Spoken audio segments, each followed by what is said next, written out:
sounds funny in the evening, you're watching live from Studio 6B on Real America's Voice.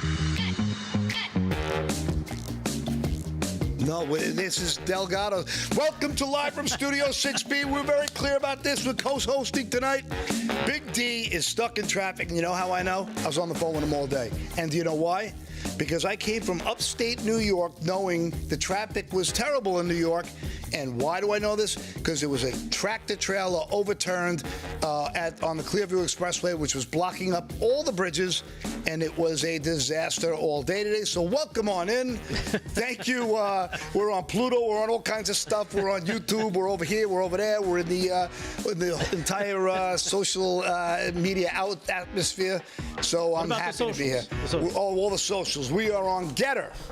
Right, we are on Rumble, we're on YouTube, but you know that because you're already there, because that's where you catch us, and nobody changes where they find us. So welcome on in, and it's going to be Kevin Dowdy Jr., who has been here waiting for us to get started for about, 45 minutes now, and Delgado, who's breaking doors to get in. So how are you today? Allegedly. I am fine. It is, as always, on a Thursday. You're usually here on a Thursday night, Paul, but it's Thursday night shirt night. All right, guys, we have our man Ben Berkwam standing by, the brave and incredible Ben Berkwam. How are you, buddy? I'm doing good, man. The obnoxious chanting has stopped, so the ringing in my ears has also stopped.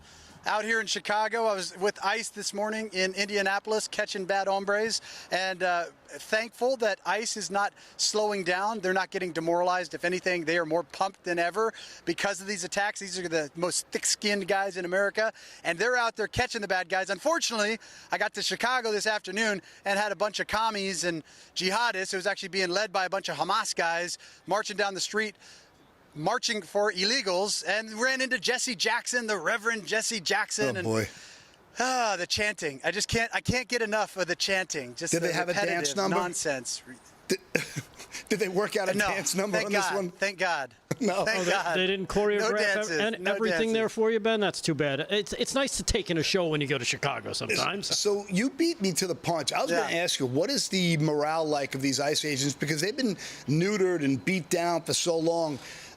I wanted to know about the vibe of the agents, but I also wanted the regular people on the street don't look like they're having it anymore. They seem completely fed up with this orchestrated rent-the-riot nonsense. And now, obviously, Islamists and radical blue-haired lesbians are teaming up. Weird combo.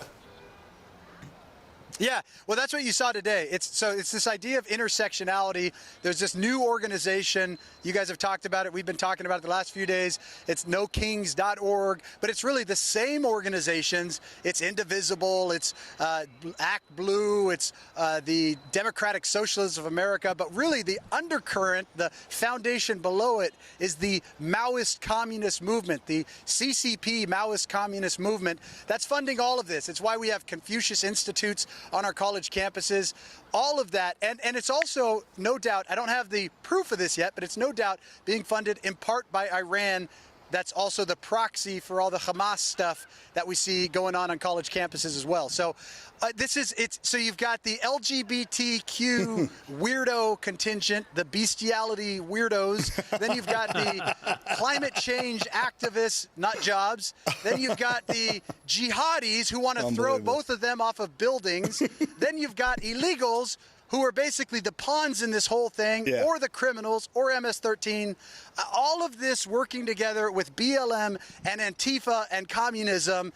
They all hate each other, ultimately, but they hate you more. And so they're coming together to attack you, to destroy you, to ultimately overthrow this government and remake it in their beautiful utopian vision they've always wanted. That's what this is about. It's not even about illegals. Yeah, this is the absolute definition of bottom-up, ground movement of communism to, eradicate individual liberty and sovereignty. I know Delgado's got something to say. Well, Ben, you talked about how these groups that, they kind of come together, but they only come together for one cause. It's to overthrow, this country and kind of, try to take it over. The funny part is when you war game this stuff out for these idiots that have coalesced together, the blue-haired lunatics with the Hamas sympathizers and all that, then say they are successful and they do, achieve their goal. What next? Well, then they kill each other. That's right. Do you think any of them have thought this far ahead, or are they just kind of those surface thinkers, that don't really drill down into anything? Look, I'm sure the leaders behind all of this, the money people behind all of this have, and they've strategized how they're going to break up the world. It's kind of like Hitler and Mussolini when they allied with Japan. Well, ultimately, they were going to break up the world into fascist and have an emperor on this half of the world, and you were going to have the fascists on this half of the world. That's kind of the way I kind of envision the way their conversations go. But there's no doubt about it. The people on the ground, the little minions, some of them just still standing over here with, marching around with masks on their faces. They have no clue. When you ask them, like, so you're flying that rainbow flag, how do you feel about the jihadists wanting to throw you off a building? Oh, no, I mean, that's you're a fascist, you're a racist. They have no clue. And then you actually ask the jihadi guys, and they kind of smirk and laugh, and they'll never answer the question, but they know it's true, too. And it's the same with the communists. They don't want to have anything to do with communists, but they will use them. Again, I think they have this idea that somehow they'll divvy up the world, and then eventually it'll be a vacuum, and the strong man will win. And the Marxists think that they will take over the world. The jihadists think that they will take over the world, and the unicorn Nazis think that they will have, all of that. I was going to say something really terrible. It's not for TV. Hey, Ben, I don't want to slow you down right now. We have news that we might be getting footage. Charlie Kirk is reporting that heavy-duty bombs are going off in Israel right now. I mean, in Iran right now, and we're not sure where they're coming from. And Harry's just going haywire in my ear right now. So if we have to cut away, we will, okay? Just so the question I have is, where are you next now, Ben? Where are you going next? Yeah, we kind of knew that was coming, unfortunately. Yeah.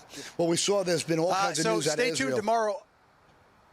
Yeah, stay tuned tomorrow. I'll be back with ICE. I can't tell you where I'm going to be. And then tomorrow night I'll be flying into Washington, D.C. for the military parade. If that's true, if they're bombing Iran, the world's about to get a lot hotter. So it's absolutely outrageous.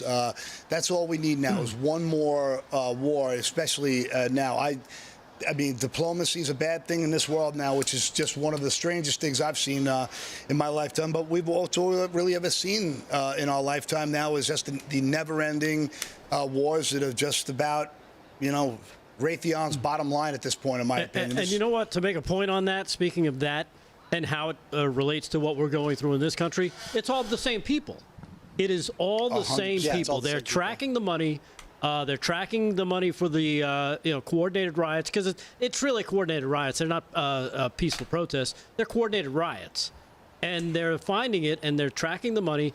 And this is just another extension. They couldn't get something done, in Iran sooner, so now here they're going to try and do it now. It's all linked together. It's all the same people pulling the strings. Unfortunately, we're going to have to bear the brunt of the violence and of the repercussions of all this, because all the bankers and all the people in charge, they're protected pretty well.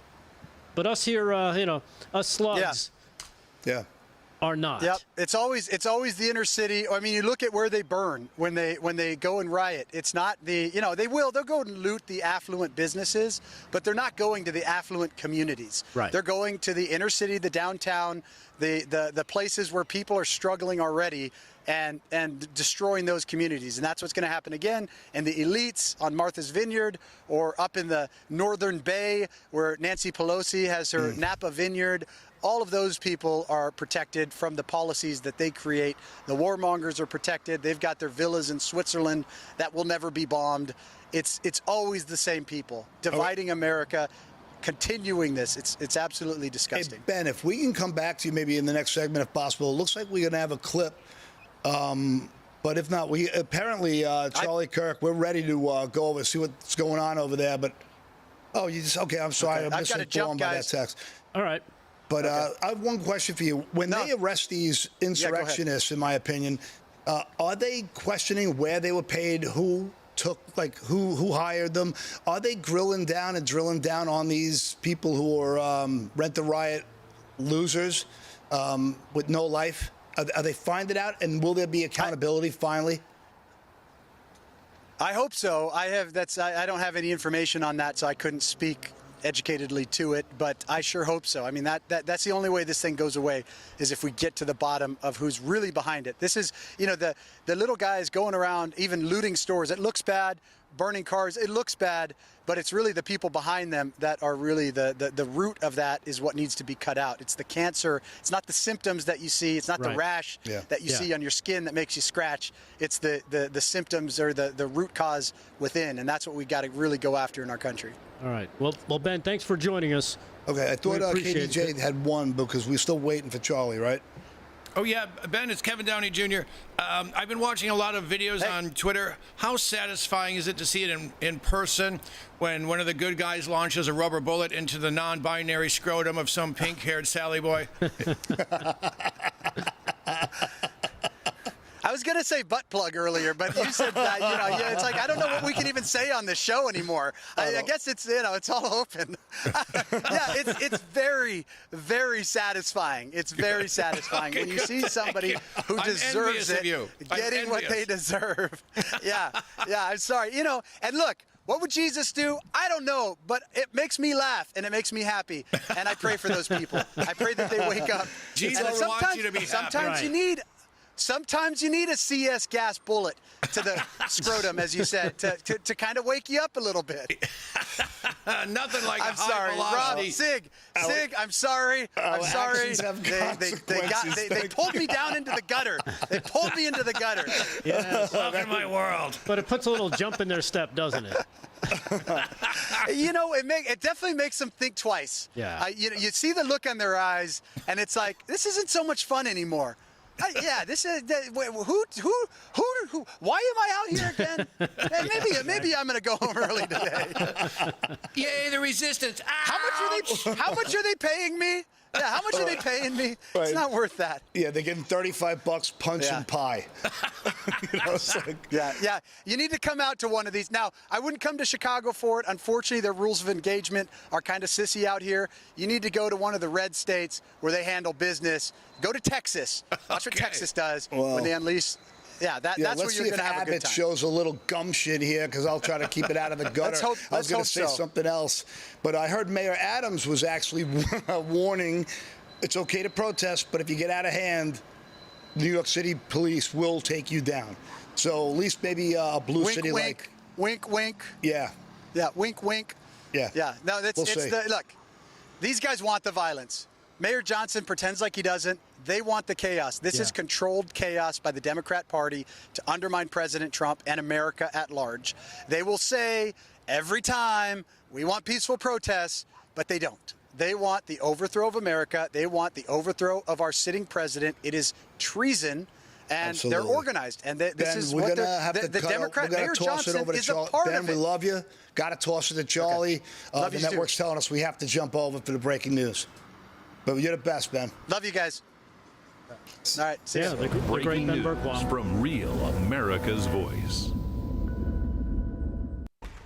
They're collecting your communication. So obviously we're getting the we're getting the feed, setting us over to Charlie Kirk as they're reporting. And again, we were getting it in our ear. It was tough to kind of make it out. It is Thursday. We are going live and we are going quick because it is now official. Israel has conducted a military strike in the middle of the night against Iran.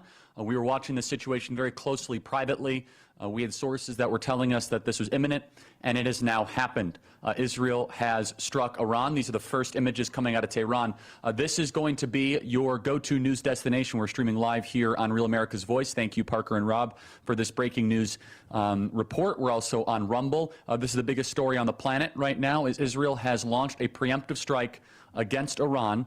And what is going to happen next, we will see. We have with us Blake and also Jack Posobiec as we try to process this here in real time.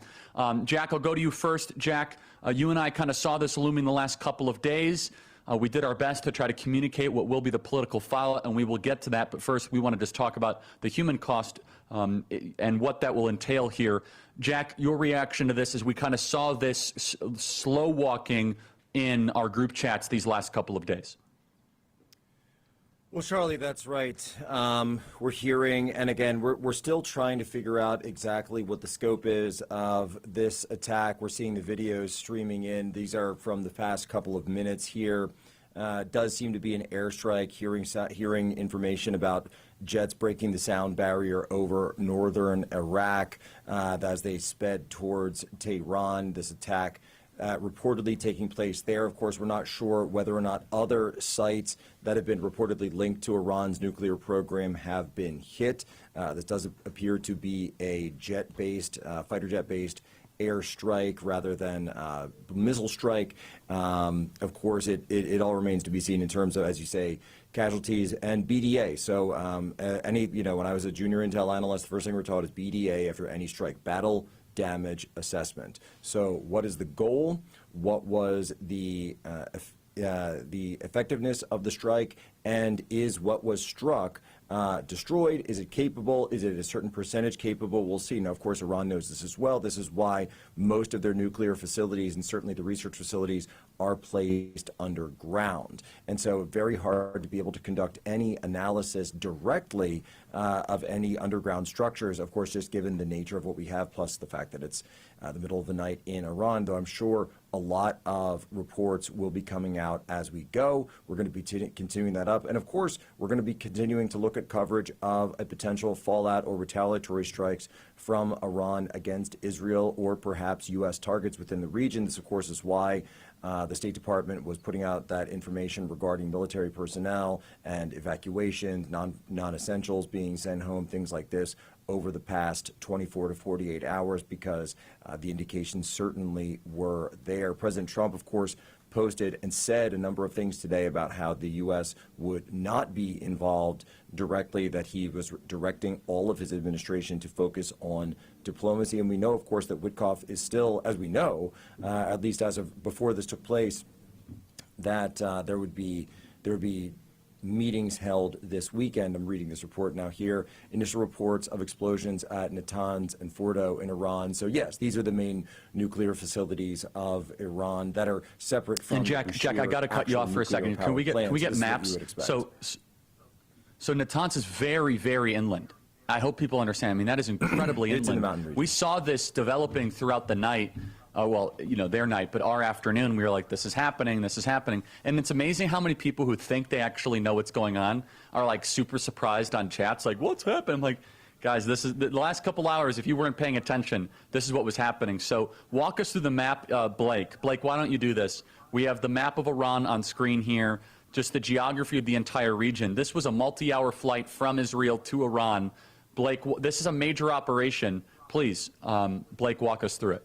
Yeah, exactly. So Iran's not as big as the United States, but it is a fairly large country. I think if you overlaid it, I think it'd be about the size of maybe 1/4 of the United States, maybe even 1/3 of the continental United States. So it's a large country, and it doesn't border Israel. In fact, you have to fly over at least 2 additional countries to get there. They probably flew over Jordan and Iraq.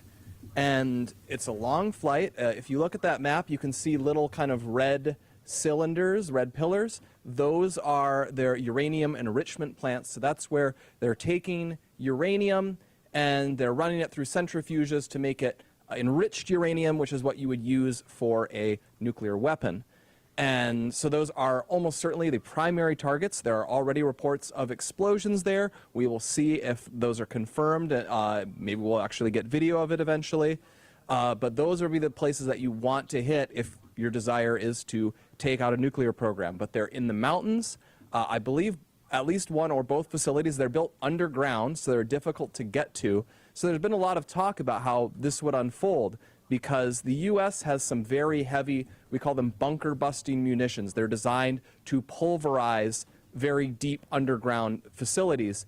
But Israel doesn't have access to those weapons, and we've been hesitant to supply them or give them any access to them. And so if we're not involved in this, there's been talk that Israel may have to modify its plans. They may have to strike it several times, so they could strike it, see if there's any damage, do follow-up hits, and so on. But these are difficult places to reach. They would be flying probably about 2 or 3 hours to get there, and then a similar amount of time to get back.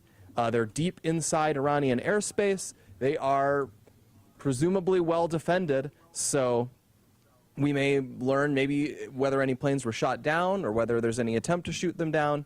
We're going to be seeing this all unfold very quickly. This is breaking news all within the last 20 minutes. And so Jack, help everyone in the audience understand kind of the timeline here. I mean, on Sunday there were supposed to be more talks. Why did Israel strike even though there were more talks between the United States and Iran and kind of short-circuit that? Please, I mean, Jack, tell us. This is a little confusing to our audience. Well, Charlie, as we've seen from President Trump was very explicit on this, and even back in April when Prime Minister Netanyahu came to the White House and was really pushing for strikes on Iran to be conducted jointly between the United States and Israel. Those strikes, of course, were rejected by President Trump. That plan was rejected, and it was reported that there were some other elements of the administration, or at least the U.S. government writ large, that were also working on planning those potential strikes. This has been something that Israel has wanted for a long time, strikes on the nuclear program. Obviously, they've been targeting their nuclear programs for a decade plus at this point, ever since they embarked on it in the first place. Of course, this is all about uranium enrichment, and this has become sort of a jump ball between what you're seeing at the neocons and the more, I would say, the anti-war crowd out there. One crowd pointing to saying, well, wait, there is no nuclear weapons program in Iran. The neocons pointing to, well, there's this continued uranium enrichment, which could potentially be used for nuclear weapons, even if there isn't a nuclear weapons program. And so this being the impetus for wanting to have a preemptive strike, as we're seeing right now. And of course, the political situation in Israel, obviously quite chaotic, given everything that's gone on since the end of the ceasefire back in March between Israel and Gaza, the situation with the Hamas terrorists going on, the ongoing war there. So a lot of chaos in their internal politics as well, even a vote on potential early elections that took place just last night in the Knesset in Israel, which Netanyahu survived, but I believe by less than 10 votes out of the 120 member So here's what I don't understand is that I'm not an expert though.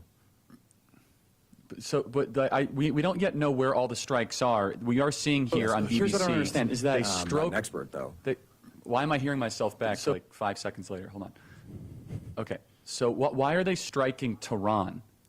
On the map, there's no nuclear facilities in Tehran. Am I mistaken here? Oh, there are. There's a research reactor. Yeah. Okay. Got it. But who knows? But striking the capital seems to be a major escalation, Blake. Yeah, I don't want to presume. There could be any number of reasons. It could be that there are military facilities there they want to hit, so that could be like elements of their military command structure. Maybe that's where some of their like fighters are based, or their like air defenses. So there's any number of reasons they could hit it, because presumably they're banking on, even if they want to strike the nuclear targets, there's so many potential complications to this, depending on how Iran chooses to strike back, whether they choose to strike back, that it'd be highly unlikely that the only thing they would hit would be just the nuclear sites. And so I don't know what they would be aiming at, but there's any number of possible reasons they would go for it. Okay, so this is happening live right now for those that are just tuning in. Israel has launched preemptive military strikes on the interior of Iran against nuclear reactors. So, Jack, I want to throw this to you as from an intel standpoint. You could kind of see this building. Yesterday you saw Tom Cotton and Lindsey Graham say, hey, you know, are they close to a bomb in Iran? Are they close to a bomb in Iran? The skeptics would say that, well, we've been hearing that for the last 30 years, that Iran is close to a nuclear weapon, close to a nuclear weapon. So Jack, as from an intel standpoint, was Iran close to a nuclear weapon? Now, the question of is doesn't really mean anything. So tell us, you know, what is really going on here, and can we trust the intel agencies? Well, Charlie, this, of course, has been one of the most fractured debates that's gone on from the intel community and members of the U.S. political community, as well as the Israeli political community, as I mentioned before, with Prime Minister Netanyahu really pushing for these strikes, of course, for quite some time, years in many cases, and has directly targeted these facilities with a variety of cyber attacks and other attacks over the years. The question comes down to, and the intel community's official assessment, everyone I've talked to in the intel community has always, and even from my time there, has said that Iran did not have an active weapons of mass destruction program in the sense that, in the sense of having a actual nuclear weapons program. But what they were doing was this uranium enrichment. And this then the question, of course, and even, by the way, even DNI Gabbard, who many people have pointed to as say that obviously she's no hawk, even she pointed out that their uranium enrichment was much higher, at a much higher yield than anyone would need for only a fuel program or only for nuclear energy. And so a lot of the war hawks have been pointing to that, saying, look, it's clear that they're going to do this in order to try to ratchet up their ability for escalation. And so one of the things, though, that people have pointed to is say, well, Iran, the back and forth has always been, well, Iran was doing that because there is no Iran deal. Trump, of course, ended Obama's Iran deal, which was a total handoff to them back in 2018. He ends this thing after the pallets of cash, and he had run on it, of course, back in 2016, the Obama deal. And so after ending that deal, that's really when Iran pushed towards this enrichment to say we are going to essentially kind of have a middle ground of saying, well, we're not restarting the program, but we are enriching this uranium, which of course puts them in a situation to say, well, they would potentially be able, if they chose, to use that in a weapon at any time. That being said, though, that's my distillation of the intel on both sides there. That being said, we do know that Iran had been, and it seems in good faith, conducting these negotiations with Steve Witkoff, having meetings with him as appointed by President Trump. We saw President Trump earlier today saying that he had directed all members of his administration to pursue negotiations and diplomatic means of working with Iran to end this potential threat and prevent Iran from getting a nuclear weapon. And something where you've also seen in reports, I believe The Guardian had actually put out at one point, that there was a potential for Russia to come in and be the guarantor of this program. Russia, of course, being the country that finished the building of the Bushehr nuclear power plant, which we had on the map a minute ago, that's there on the coast. That is their completed nuclear power plant, the only one functional within Iran right now. It needs that water source, can't really be in the mountains or the desert. And so this had been a potential triangulation, if you will, of the negotiations between Ukraine, Russia, Israel, and Iran to say if the Russians were able to come in, this would be something that Obama's Iran deal had never considered, although it is kind of similar to one of the Syria deals prior to the Red Line back in 2013, where Russia came in and was the guarantor of Syria's chemical weapons. China also played a small role in that. And so there was really a lot of potential for talk regarding this. Now, of course, it remains to be seen what will happen, because we don't know what the fallout will be, both locally from, again, whether or not these facilities were destroyed. I think there are a lot of questions as to whether or not Israel had the capability of actually being able to really take out the program, given the fact that they are underground. Blake was mentioning that Israel doesn't have the bunker buster bombs that the U.S. has to be able to go after those underground facilities. And then, of course, whether or not Iran decides to blame the United States or claim this as some kind of proxy attack and cancel the negotiations. So a lot of that is going to be up in the air, just as the Israeli jets are up in the air right now over Iran. This has such incredible geopolitical implications here. Blake, on the ground, what is going on in Israel? And do we know the breadth or the depth or the scale of these military strikes?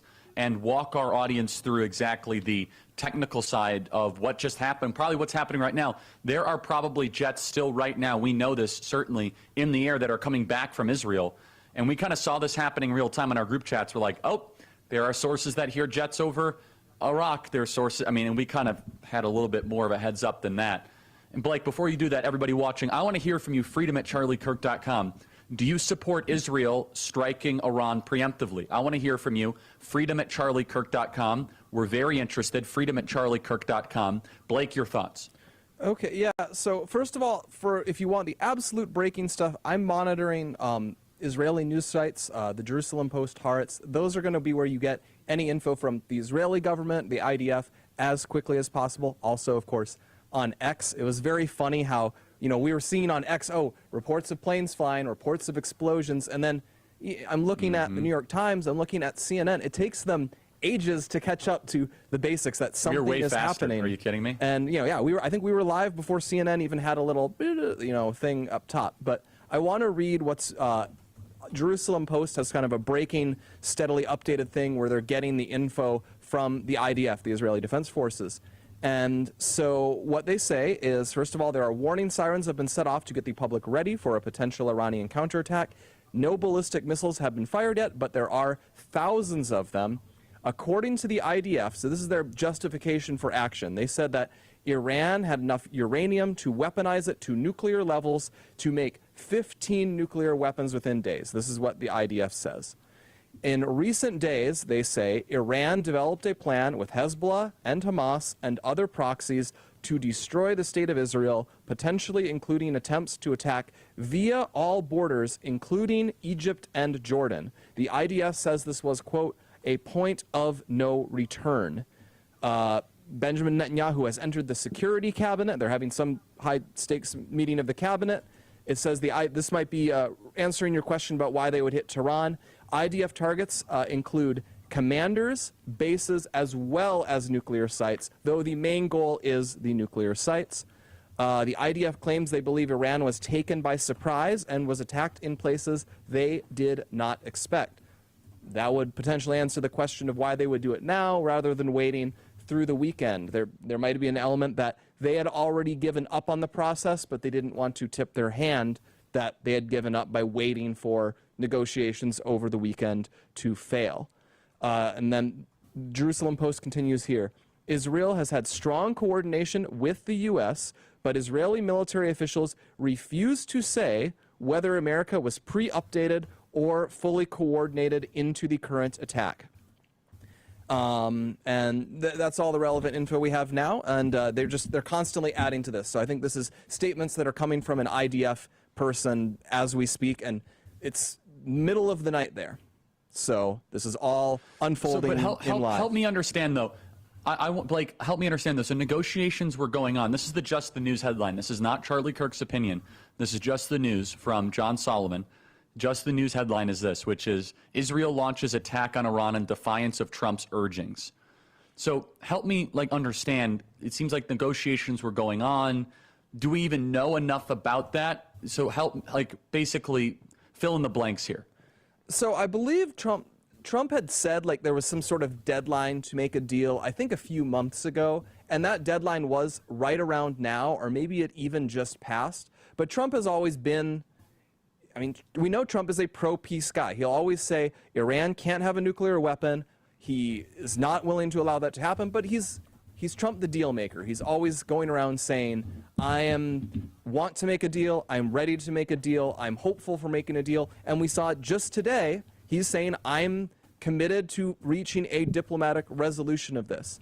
Now, him saying it today, there's a couple possible interpretations. One is he genuinely was still seeking that deal and was trying to message, please make the deal before something happens.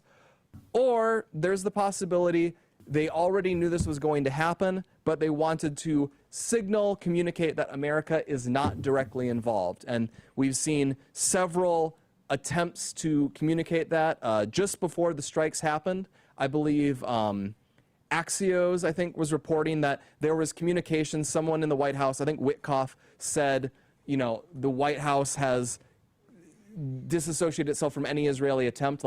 They might know about it, but they're not cooperating with it. So whether that's true or not, I think we're certainly going to see the U.S. government claim that we were not involved in this, because obviously once this has happened, our biggest concern is are American troops in Iraq, in Kuwait, in Saudi Arabia, and whatever bases we have in the Middle East, are they going to be in danger of being hit?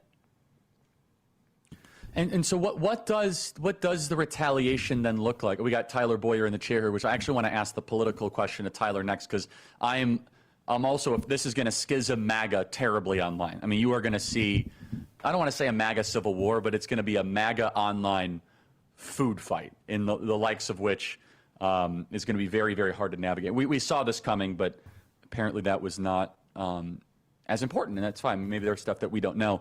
But Jack, how could Iran respond? And what do you have to say, Jack, to this idea that there might be Iranian sleeper cells in America that Joe Biden allowed in the country? We had 10 million people come into the country. Are there Iranian sleeper cells right now in America that then could be activated by the mullahs? Well, Charlie, of course, the answer is yes, that could Iran have gotten sleeper cells in the United States? I think that's increasingly likely, and almost certainly they have operatives within the United States. Also, Iran is famous for having the IRGC, or Quds Force. This was formerly headed by Soleimani, that they will pay operatives who are already in areas that they can't get into themselves to conduct attacks or conduct sabotage type operations. Look, we just saw the Ukrainians launch this huge kamikaze style drone attack deep within Russian territory. It would be very easy for Iran to do something like that, or to have smuggled such types of things across the U.S. border in the Biden years, where there was no operational control of vast swaths of the U.S. border other than by the cartels. So it'd be very simple for them to just pay the cartels to allow them to do such a thing. When it comes to direct retaliation, though, I think more than likely at this point, unless more information comes in, at this point, it seems as though their retaliation will be directly and solely against Israel. Remains to be seen, of course, if they wish to strike any U.S. forces within the region. They certainly can. They have the capability to do so. They have a robust ballistic missile program. They have two, by the way, the two militaries in Iran, the nominal Iranian forces, the regulars, as well as the IRGC, the Iranian Revolutionary Guard Corps. Those are the forces that are directly subordinated to the Ayatollah. So there's the Ayatollah's forces and the country's forces. It's a little bit different than we do in the United States, as it would be. But certainly they have ballistic missile capability, and I would expect that is what they use again in strikes on Israel. Obviously, we'll see. I think Israeli Air Force bases, potentially whatever bases were used to conduct this strike, would probably be the most likely attacks. So, Tyler, let's talk. I mean, we're monitoring the situation in real time. Actually, let me just check one of my sources here. Okay, this is one of my sources who has, Jack, how right were my sources today? Charlie, they were, I would say, down to the minute. Down to the exact minute. So if you guys can watch all the chattering people on TV, but we have good sources here. Yep. This seems to be like an all-out attack and possibly the start of another regional war. That is what I am. That's what, again, you guys can say that's not true, but this is from very, very good intel. I mean, I'm seeing here that Jerusalem Post just continues to update, and they say there are mixed reports of a possibility that Israel has targeted Iran's chief of staff. That would be presumably, I think I've got his name here, General Mohammad Bagheri. General Mohammad Bagheri, chief of staff. That would be basically the top general. Like Milley was chief of staff under Biden. I can't remember who our chief of staff is right now. But like top general. So if you're trying to decapitate the top of their military, you've moved beyond just a limited strike on their nuclear sites, and you are attempting to hobble their entire military apparatus. We need to confirm that. We need to confirm that. Yes. We don't know that for sure. This is a report, mixed reports from Jerusalem Post, so they're presumably drawing on Israeli sources, what the IDF is saying, not confirmed. If there's going to be, let's just say from the get-go, we're in a fog of war situation.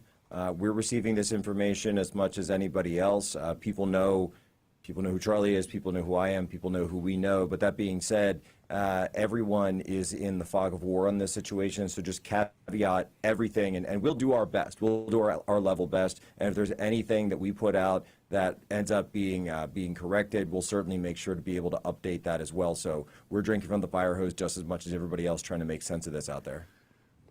So, yeah, the senior Israeli official said high probability that Iran's chief of staff was eliminated and that Israel began this attack with direct elimination of many IRGC commanders. This is not just a targeted attack against nuclear facilities based on what we are reading. This seems like Israel that is calling the bluff against Iran. And the question is, guys, is this going to drag America into a war against Iran? Who wants to take that one? And that's the real question. I mean, I think the debate's already started. It's pretty much a wildfire on X, which is, if there's one thing, if you could probably sum up President Trump's campaign from 2024, it was that electing me is going to prevent World War III. Is that fair to say with the conversation with Kamala? And so this was one of the biggest promises, if not the biggest promise of the campaign, is with me, you get less war. I'm an anti-war president. I'm a guy that makes sure that conflict does not happen across the world. I'm looking for the best and most reasonable deal to make. I'm the deal guy. And, right now we kind of went into this week going, well, if President Trump isn't strong enough with the rioters in LA, that's going to be problematic. If President Trump is not strong enough on the border, we've known this all throughout, and provides any kind of amnesty to illegals and to the anti-American protesters that we've seen in California, that's going to be a problem. But war with Iran, I would argue, is going to spin out into something here that's much bigger than what I think we even are realizing right now. But they're going to try to blame Trump for war, regardless of how hard he fights against it. Israel has also struck in Yemen, just so we are clear. So this is multi-regional, is what it looks like. Oh, boy. Great. Speaker Johnson yesterday announced he's actually going to be addressing the Israeli Knesset on June 22nd. So let me ask the audience, look, just 10 days from now. Email us freedom@charliekirk.com. If it's true that Israel is striking Iran more than just nuclear facilities and they're going after chief of staff, according to Amir Sephardi, who's very, very well respected and is very well sourced. He says, quote, high probability that Iran's chief of staff was eliminated. Iran began this attack with the direct elimination of many IRGC commanders. So if it is more than just targeting Iranian nuclear facilities, does that change your level of support? Email us freedom@charliekirk.com. Breaking news from Reuters. Iran's leadership holds top security meeting, senior Iranian official to Reuters. They are planning an all-out response. And now I have the second person that is predicting this is going to be a regional war. Quote, Bagheri is second in command after Khamenei, and it's very possible that the Israel attacks took him out tonight. Man, holding a meeting, I hope they're holding it via Zoom, because I feel like I always read about these meetings getting blown up. But yeah. So second in command under, and like they're saying second in command under the supreme leader, who is a religious cleric. He's not a military commander. And just because we've repeated it, IRGC is the Islamic Revolutionary Guard Corps. So the big main unit of their military, I believe. So just so we are clear, like taking out Bagheri, would be the equivalent of assassinating J.D. Vance and Susie Wiles together. That's essentially how the Iranian government works, to the best of our understanding. That would be like the combined lethality. So the IDF spokesperson has just said, quote, the IDF launched a preemptive strike to damage the Iranian nuclear program. Dozens of Air Force aircraft recently completed the opening strike. The public must obey the home front commands. Iran has been a threat for quite some time. And looks like they went after that more than just nuclear facilities.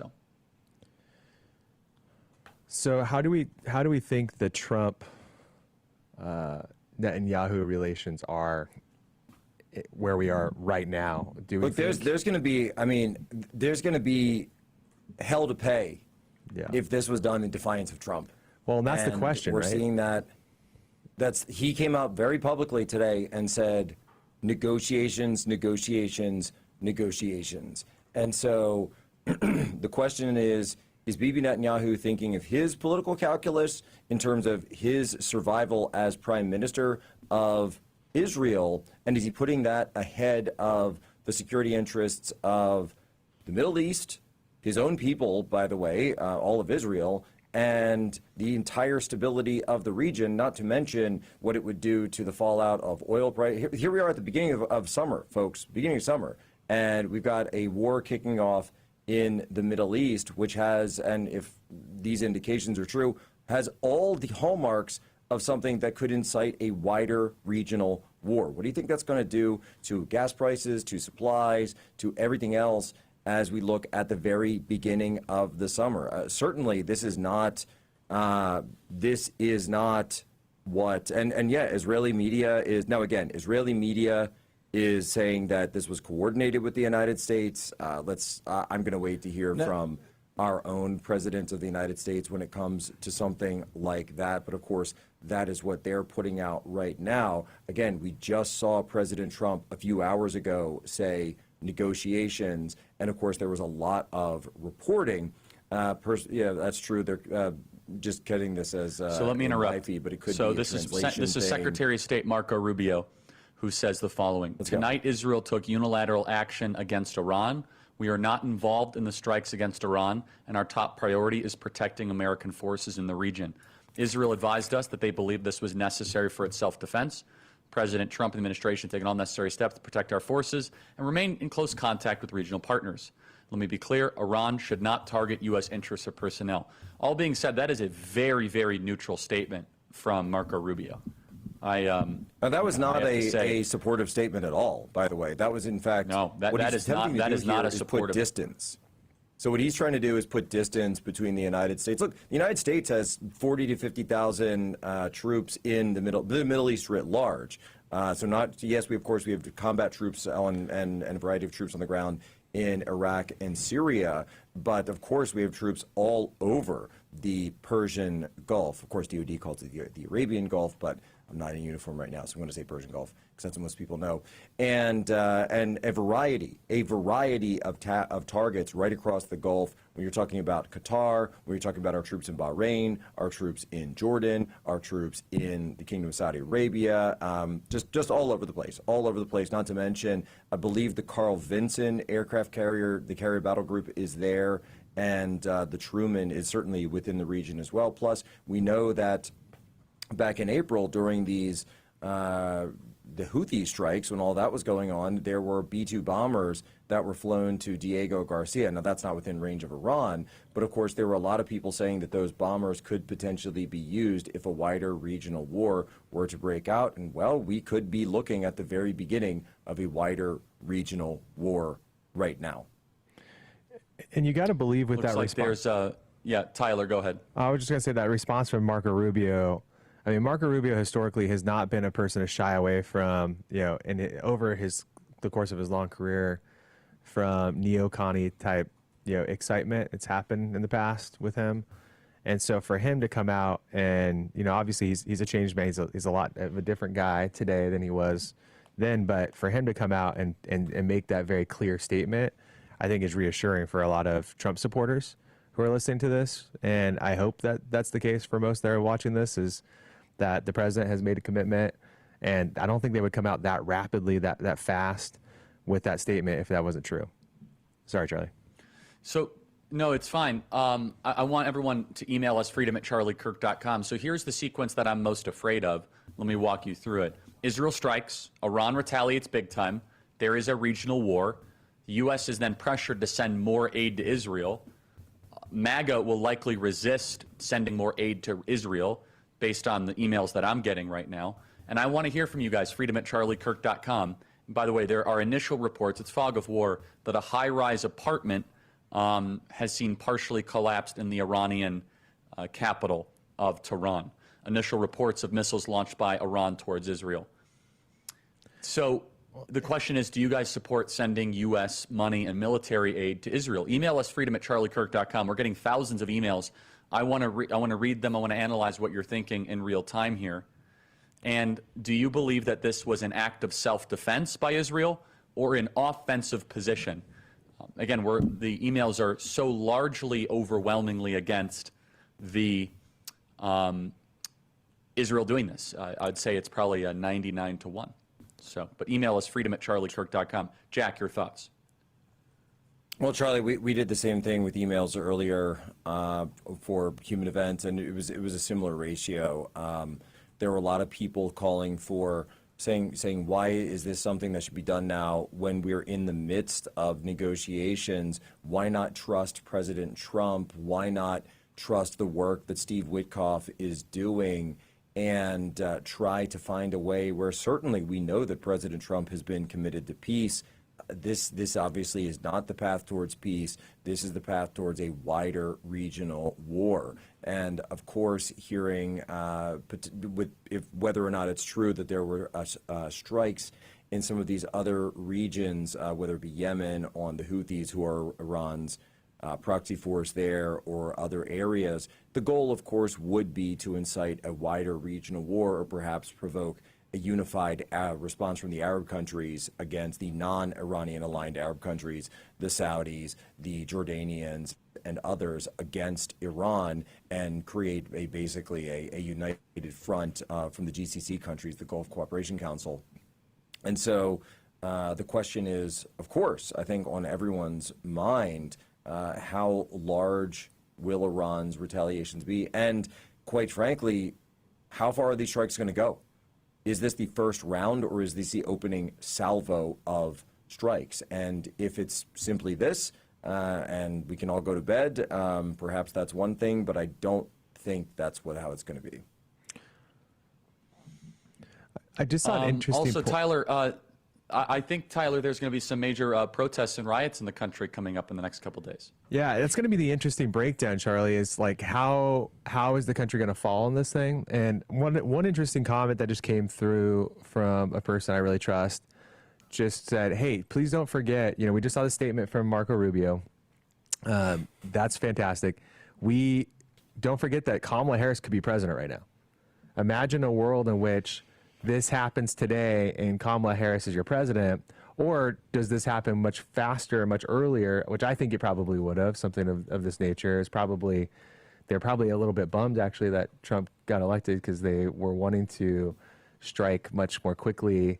And again, depending upon where you're at on the spectrum with that, but I'm just so grateful that Kamala Harris isn't president right now. Can you imagine the amount of instability that we would have across the world? She would come out and she would be like, so Iran is this big country can you imagine? In the Middle East, and they have a nuclear program. A nuclear program is what enriches uranium to make big bombs. And yeah, you'd want to die the whole time. The whole time. Yeah. She'd be in front of Congress right now, trying to talk down to Speaker Johnson. It would just be a terrible, terrible situation. And to Charlie's point, there's going to be protests, there's going to be backlash, and the Democrats are in a really bad, precarious position right now because they've been the antagonizers of war across the world. And so you're not going to have prominent Democrats coming out and, doing it the same way that they did it to Bush.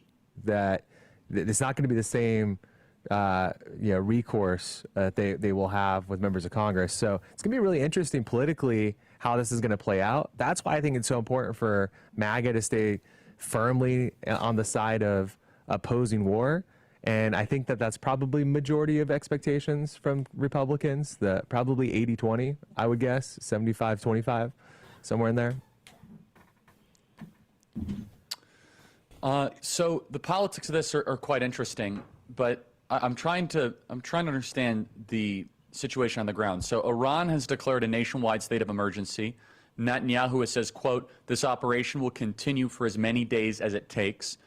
There are multiple reports of residential buildings that are being collapsed, multiple residential buildings in Tehran on fire or collapsing after Israeli airstrikes on Iran's capital. So, Jack, and then this Israeli planning multiple waves of attack. So this is just the beginning. But help me understand, Jack, if this is just going after nuclear reactors or nuclear weapons, are they striking the apartment buildings because maybe there were generals there? This seems a lot broader than just a targeted strike against Iranian nuclear reactors. Well, Charlie, that's possible. Also, they could. Another possibility could be, and I think you see this quite a bit in Ukraine, where they may have been conducting attacks and potentially targeting command structures, command and control structures within Tehran. Of course, that's where Iranian leadership is. And the reason that you're seeing these hits on apartment buildings and residential buildings rather than on command and control centers of the higher leadership, this is what happens potentially when you see missiles that are shot down, when you see interceptors, when you see debris, when you see these various types of munitions, you get blowback. And so that blowback ends up hitting it might hit the tower but not take it out, conduct debris, and that's where you're hitting civilians on and getting that collateral damage. Unfortunately, as the parlance is, the civilians do become that damage if it is one of those situations where there's a missile shoot down from Iranian air defense missiles, or potentially if a missile malfunctioned as well. I don't think that they would be targeting directly civilian apartment buildings. But of course, as you say, if there were a general or some high-level official, some cleric inside, then that was being targeted if they were the second in command. Potentially, although the question is, would they really be living in a civilian high-rise like that? And so a lot of this is going to shake out. We're still in the fog of war, but this is war. This is what war is like. Wars are they never go the way you think they're going to go. Everyone has a plan until they get punched in the face, and the enemy gets a vote. The enemy gets a vote, and so this has always been the nature of warfare from the very early days. And so we will see. We will see what happens. Are they able to ratchet up the escalatory ladder before Iran can respond with significant attacks? The ballistic missiles, will Israel be able to shoot down ballistic missiles with the Golden Dome? What do Iran's allies do? What does Russia do? What does China do? What will American forces in the region face retaliatory measures? Again, all of this really coming into question here as we determine the initial battle damage assessments from these, what we're being told at least, is the opening salvo of strikes. Okay, let's go to cut 519. This is the official statement from the IDF, 519. For years, the Iranian regime has called for the destruction of the State of Israel, planning and advancing concrete military plans to do so. Over the past few months, intelligence has shown that Iran is closer than ever to obtaining a nuclear weapon. This morning, the IDF began preemptive and precise strikes targeting the Iranian nuclear program in order to prevent the Iranian regime's ability to build a nuclear bomb in the immediate time frame. We have no choice.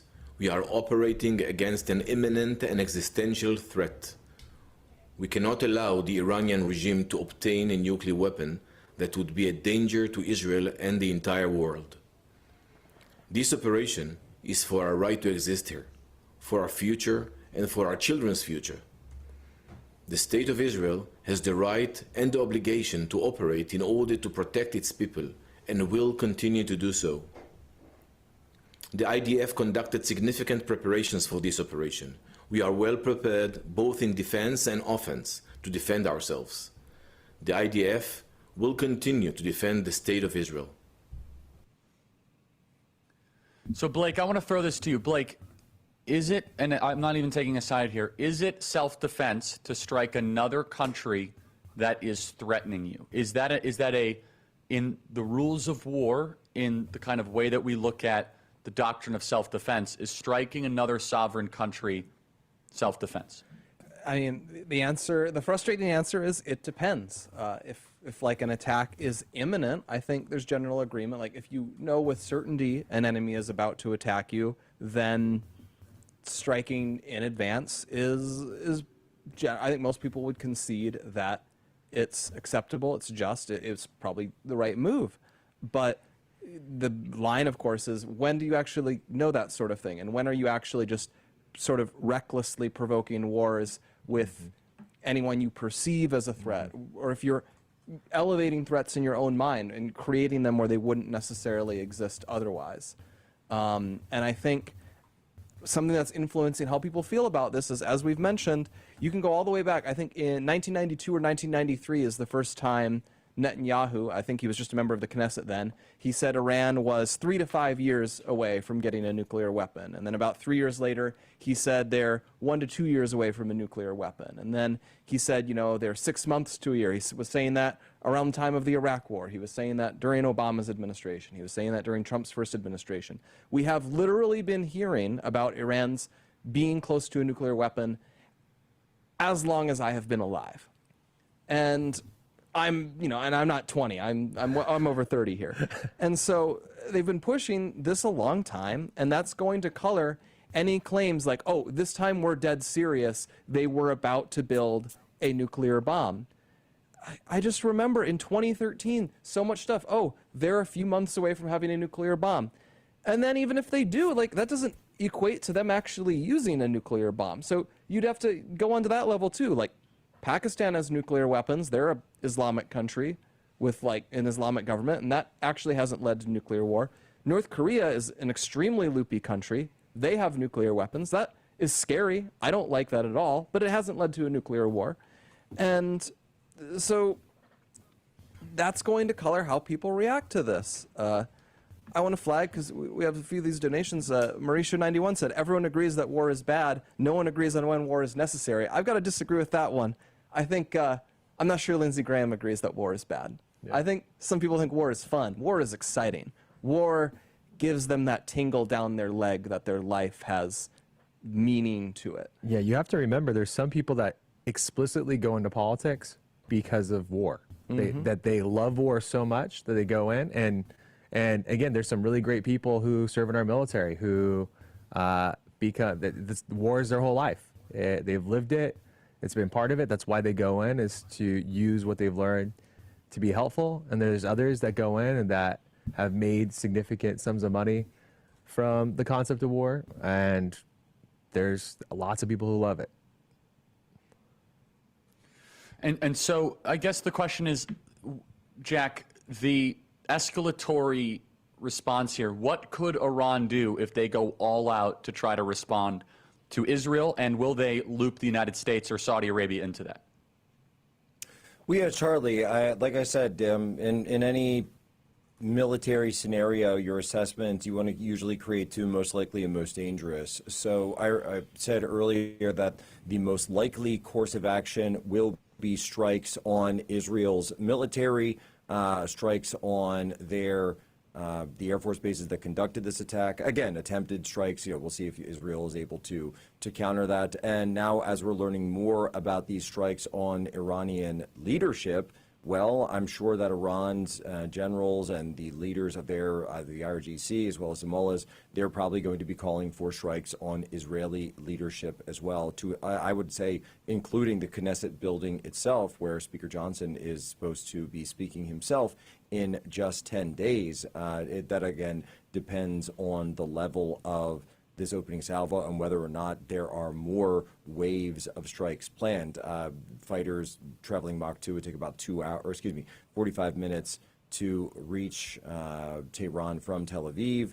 And so you need about 45 minutes to an hour between salvos. So we'll know pretty soon here, since the first round of strikes was about 1 hour ago. If there's another round of strikes taking place tonight, we'll know that pretty soon. It should be occurring. And so if they want to go further than that, of course, hitting Israeli energy infrastructure, hitting Israeli civilian targets, as well as potentially even threatening holy sites, of course, all could be on the table. Most dangerous scenario, of course, could be the shutting down of the Strait of Hormuz, which is a critical choke point at the end. I know people say it all the time, but just to explain it, that's a critical choke point. It is the mouth of the Persian Gulf. It is a very narrow strip of water through which 20% of the entire world's oil supply flows through on a daily basis. And so putting mines in the Strait of Hormuz or putting out these picket ships from the fast attack boats from the IRGC and the IRGC Navy could all be potential threats to that civilian merchant shipping and to those super tankers traveling through the Strait of Hormuz. This would, of course, roil energy markets and be used to be able to essentially hold hostage the entire world's economy. So let me ask, so Blake, do you think that the Iranian mullahs get stronger or weaker? So Blake, do you think the Iranian mullahs get stronger or weaker? With an attack like this can actually consolidate bad guys' hold on a country. Look, the West hates us. They're attacking us. I know it's hard to tell, but I can actually see a scenario where the bad government gets more popular here. What do you think? Yeah, definitely. I think in the context of the situation, unless like incredibly strong proof is offered that as the IDF claims they were about to assemble nuclear weapons and launch an attack, which it's a very strong sounding claim to me that you could see in the Jerusalem Post. They were claiming that they were planning to build about a dozen nuclear weapons. They would be able to assemble them quickly, and they were planning an attack on Israel, including via the Egyptian and Jordanian border. They were essentially claiming a like pan-Middle Eastern plot to attack Israel, like a six-day war type scenario. When, you know, the overall situation is Egypt has a peace treaty with Israel. They've basically stayed out of this one. Jordan has a peace treaty with Israel. They've stayed out of this one. So I'm really interested in what the basis of that claim is. And so what you have is they were in negotiations with the United States. Obviously, relations are bad. We've had some missile exchanges back and forth. Like, there's certainly room to claim this was already like a very low-level war, especially when you take into account that Hamas is to some extent a proxy. Hezbollah is definitely a proxy of Iran. There's already a lot of conflict between the two. But they'll certainly be able to claim we did not take this radical step and we were still in negotiations with the United States. And combined with the fact that their population already doesn't like Israel that much, the wider Middle East doesn't like Israel that much, I think this is going to not be great for their reputation. I imagine Israel's calculation was this is dangerous enough. We don't really care about our reputation on this one. That is going to be their attitude on it. Now, how this unfolds from here, I get scared by the fact that our ability to control what happens here is very limited. Essentially, Iran gets to decide, has the chance to decide how they want to respond and how much they want us involved. Right now, I think our attitude here, you, Charlie, Tyler, Jack, our attitude is we don't want war. And I think most of MAGA is saying the same thing. We don't want a war. We don't want this war to involve us. That's easy for us to say now. But Iran has thousands of ballistic missiles. Now, maybe they shoot all of them at Israel. But maybe they lob them at a bunch of bases, and in 2 days, there are 200 dead U.S. troops who got blown to smithereens by an Iranian response. What do we do then? Truthfully, what do we do then? Like, people are going to be outraged. And hundreds of U.S. troops are dead. What do we do? And the thing is Iran might decide to do that because they might make the calculation, America lost in Afghanistan. America is very indebted. America is overstretched. What if you want to dare America to try to deploy 100,000 troops into Iran? And if people don't visualize this, you might think, okay, we whacked Saddam. That was pretty easy. Iraq is a flat country. It's just a bunch of people along 2 rivers in this relatively flat desert. Iran is 3 times the size of Iraq. It has 3 times as many people as Iraq did when we invaded it. It's heavily mountainous. It's heavily spread out. It has spent way more time preparing for a war against the United States, by which I mean, like, Iraq was this sort of play army. Like, they were trying to pretend to be America. So they had tanks, and they had dudes with machine guns, and they had fighter jets, but they were all way crappier than ours. So we kind of fly over them and blow them to smithereens, and it was, it was like a video game. Iran actually is more self-aware that they are outmatched by the United States. So, for example, they have a navy, but it's like all little motorboats that you can put little suicide bombers on, and you try to just sail them up to a boat and blow it up. They have a ton of drones. They have a ton of stuff that is designed for a weak country fighting against a strong country. And yeah, we can drop a ton of bombs on Tehran. We can drop a ton of bombs on any other place. Not as many, because we gave a bunch of them to Ukraine. But I don't know that we actually have the ability to just take 100,000 U.S. troops, 200,000 U.S. troops, and try to occupy Iran in some regime change war. And I think Iran might realize that and think, make my day. America, we're going to try to get you sucked into this because we hate you, and we're going to absolutely ruin your week. Yep. And if they decide to do that, I don't know if we at this point have the power to stop them. If they kill hundreds of U.S. troops, I don't know that there will be the political will to say, we have to stay out of this one. People will want revenge. With us now is Blake, Steve Bannon, host of, hold on, Jack, I want to throw to Steve really quick. Host of War Room here on Real America's Voice.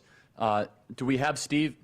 We don't have Steve yet. Okay, I was told that we had, we have John Solomon. Okay, John is here. John from justthenews.com. John, you have an article that's going viral right now saying that Israel defied Trump's urges. Please tell us about the reporting, John Solomon, and what led to this incredible historic event of Israel's strike against Iran. Some breaking news just a few minutes ago. Marco Rubio telling Iran, do not attack our troops in the Middle East or anywhere, because we did not join Israel in this attack. Israel acted alone. That is Marco Rubio's statement, just put out about 3 minutes ago. There's a news alert on Just the News. Yeah, listen, I think the Trump administration wanted more time to try to get a Iran deal in place. They believe that Iran is a little further from having a nuclear weapon than Israel's assessment. Not far different. Months in the U.S. assessment, weeks in the Israel assessment. And Israel had some urgency, believing that there might have been another sort of proxy attack in the wings with Lebanon. I think the president said, hey, you feel like you got to protect yourself, but we're not sanctioning this. This is your action, not ours. And Bibi went ahead and did it. So we'll see how that plays out. There are 4 things going on right now. The president has a cabinet meeting going on right now, even as Marco Rubio issued that statement. The FBI is mobilizing all of its counterterrorism experts to make sure that no Hezbollah cells. We know we have lots of Hezbollah cells on our soil here in America. We know some. We don't know some because of what came in during the Biden years. There will be a full alert for all counterterrorism outfits in the country to be looking for any suspicious activity that would suggest that Iran has given some signal to its sleeper cells here to attack on U.S. things. And all military personnel have been on alert for 2 days already in the Middle East, but they'll be watching for all signs that Iran tries to drag, as you said, drag U.S. into this attack by attacking our troops. All of that is ongoing as we speak right now. But it is true that Trump didn't want this attack tonight. He told Netanyahu, if you got to do it because you feel like you have an imminent threat, you do it, but you do it on your own, and you have to deal with it, what the consequences are. So we're watching things really closely. I think Marco Rubio's statement is very important. It's a very strong statement. It's very seldom that the U.S. has said, hey, Israel's on their own on this one, but that's what Rubio just said. Well, so, John, how does that then manifest from military aid, missiles? Because if Israel is going to get into a regional or a kinetic war, then at what, I mean, does that mean Israel's on their own, no more foreign aid? Because I can tell you right now, our audience is so against what Israel is doing right now, just looking at the emails. Does this mean that the U.S. aid to Israel is over? I don't think so yet. Listen, Donald Trump has still been a strong supporter of Israel. Donald Trump has fresh in his mind the atrocities that Iran allowed and funded and caused to happen on October 7th, which was their 9/11. I think the president will give him Netanyahu some room. I think we will continue to support them in the short term. That's the guidance I got earlier today. The Trump White House knew this was going for 2 days, so there's been no surprise about it. It really comes down to how does Iran react in the next several days? Does it try to drag another Western or American ally into this, attack Saudi Arabia, attack Iraq, attack our troops in some of our forward-leaning bases in the Middle East? That will have one calculation. I think Iran is pretty smart to know that they don't want to poke the bear unless they're ready for a real war. Keep in mind that some of Iran's military production has been diverted to Russia, so it doesn't have as full a complement as it would have had 2 years ago before the Ukraine war began sucking up resources from Russia. So that's another piece that goes into the calculus. My guess is this is a 4 or 5 day operation. All right, live from Studio 6B, Real America's Voice. We are live in the socials on a, I would say probably a night in history that none of us expected.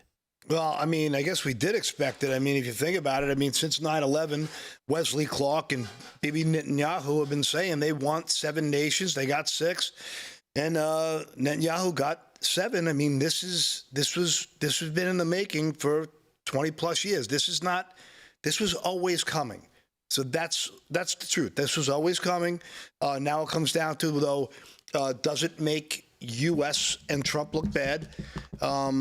Obviously, we have to stand with Israel. It's very obvious that as a Christian, you got to believe that Judeo-Christian religions are linked together. But I just don't want to drag our children into it because MAGA was anti-war. Trump won on this. So if we have Ukraine bombing away over on Russian planes, and now we have a preemptive strike based on weapons of mass destruction, I don't know if this is a smack in the face to Donald Trump and the U.S. and now a policy. So there's a lot to think about here, that's for sure. You know what? I feel like it is a smack in the face. And we have a statement here from Secretary of State Marco Rubio just released. Said tonight, Israel took unilateral action against Iran. Notice the word unilateral. We are not involved in strikes against Iran. And our top priority is protecting American forces in the region. Israel advised us that they believe this action was necessary for its self-defense. President Trump and the administration have taken all the necessary steps to protect our forces and remain in close contact with our regional partners. Let me be clear, Iran should not target U.S. interests or personnel. And again, that's from Secretary of State Marco Rubio, just releasing that statement. We haven't heard anything from the president yet. But I'm sure he'll be releasing a statement soon on this. Listening to John Solomon there, Kevin, it sounded like, the president was saying, look, don't do this just yet. Give me a little bit more time. Right? Katie, that's how I understand. Okay. All right.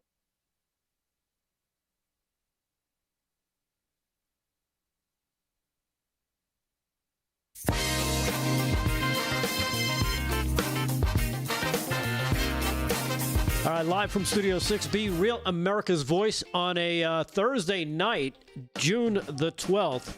Welcome back to the program. We are live on all the socials, Rumble, X, Twitter, YouTube, Facebook, you name it, all the social media. And, of course, we are live on Long Island News Radio right here on Long Island, New York. Got to read this statement. I just read it in the thing, but we got to read it again from Secretary of State Marco Rubio. Important. Then we'll take it around to Kevin Downey Jr. and, of course, Paul Nolan. Tonight, Israel took unilateral action against Iran.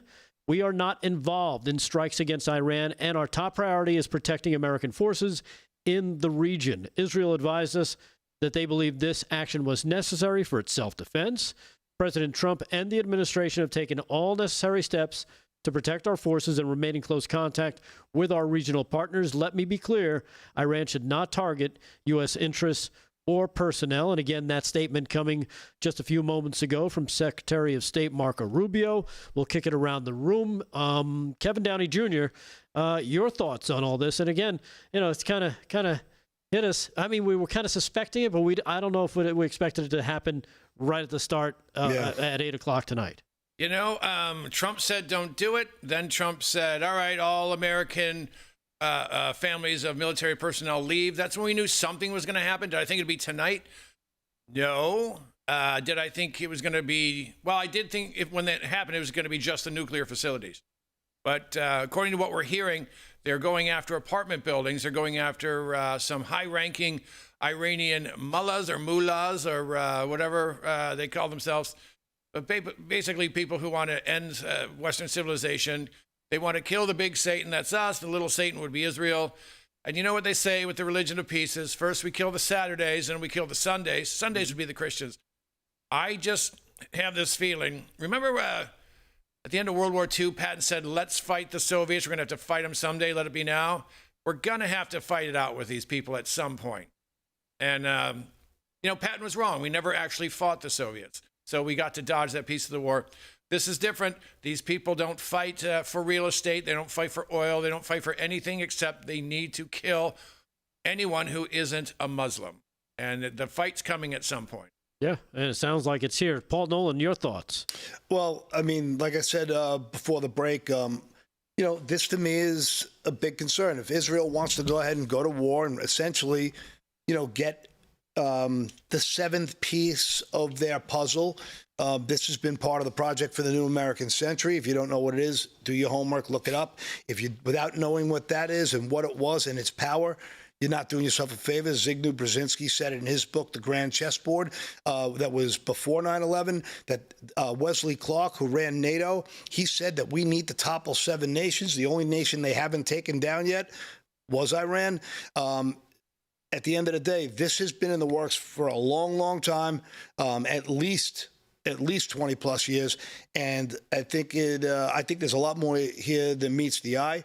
I think what we're looking at here is like the reverse Sophie's choice. I just think there are no winners here. I think this is an insult to President Donald Trump and his MAGA movement of anti-war peace. We voted for that. We were tied. The middle class send their kids to die, not the rich and not the undocumented. This is when these wars come, they come at the expense of our bravest, our boldest, our most loyal sons and daughters.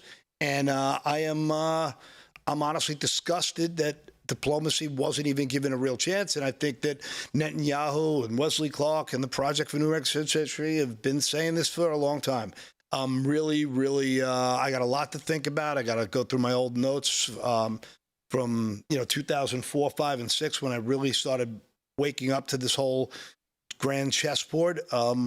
So there's a lot to think about. But mostly, I think this is going to be an axe right in the heart of MAGA. It's going to divide MAGA. I think that's easily part of the plan because we know the old school MAGA says kill them all. New school MAGA says stop the wars. And I'm concerned about this movement that is so much more important to America than any war overseas. See, and the only part that I kind of differ a little bit with you Please on differ. I'm good with it. Is the MAGA, splitting the MAGA. Because I feel like both are the same for the same people. You know what I mean? When they say, when you said, MAGA says kill them all, sort them out later, versus the no, we don't want war.